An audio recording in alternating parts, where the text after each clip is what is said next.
ইডেনের পিচে পরাজিত বিরাট কোহলিকে নাচ শিখিয়ে দিলেন বিজয়ী শাহরুখ। খেলা শুরু হওয়ার আগে থেকেই মাঠে ছিলেন শাহরুখ খান, কিন্তু শুরুতে তাকে টেলিভিশনের পর্দায় দেখা যায়নি। খেলা যত গড়ালো তত বেশি ক্যামেরায় ধরা পড়লেন শাহরুখ খান। কলকাতা নাইট রাইডার্সের মালিক মাঠে নামলেন খেলার শেষে। শুধু মাঠে নামা নয়, বিরাট কোহলিকে নাচ শেখাতেও দেখা গেল শাহরুখকে। কালো হুডি, কালো প্যান্ট ও চোখে সানগ্লাস পরে ইডেনের ক্লাব হাউসে শাহরুখ এসে দাঁড়াতেই আনন্দে উদ্রেল ছিল দর্শকরা। গ্যালারিতে দাঁড়িয়ে পাঠানের গানে একটু নেচেও নেন বলিউডের বাদশা। সঙ্গে ছিলেন তার মেয়ে সুহানা।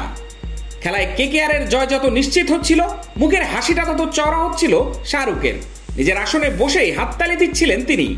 একবার মেয়েকে নিয়ে হালকা করে লাফিয়েও নেন শাহরুখ। রয়্যাল চ্যালেঞ্জার্স ব্যাঙ্গালুরুর বিরুদ্ধে কেকেআরের 81 রানের বিশাল জয়ের পর যখন ক্রিকেটাররা একে অপরের সঙ্গে হাত মেলাচ্ছে, তখনই মাঠে নামলেন শাহরুখ।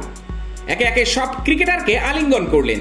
কেকেআরের পাশাপাশি বেঙ্গালুরুর ক্রিকেটাররাও বাদ গেলেন না। তারপরে ইডেনের পিচে নিত্যগুরুর ভূমিকায় দেখা গেল শাহরুখকে। ছাত্র ছিলেন বিরাট কোহলি। বিরাটের পাশে দাঁড়িয়ে শাহরুখকে নিজের জনপ্রিয় গানের কিছু স্টেপ করতে দেখা যায়। তা দেখে নকল করার চেষ্টা করছিলেন বিরাট। তার পায়ে যদিও একটি স্ট্র্যাপ বাঁধা ছিল, তাই খুব বেশি লাফালাফি করেননি বিরাট। ম্যাচ শেষে পুরস্কার বিতরণীতে অংশগ্রহণ করেন শাহরুখ কন্যা সুহানা।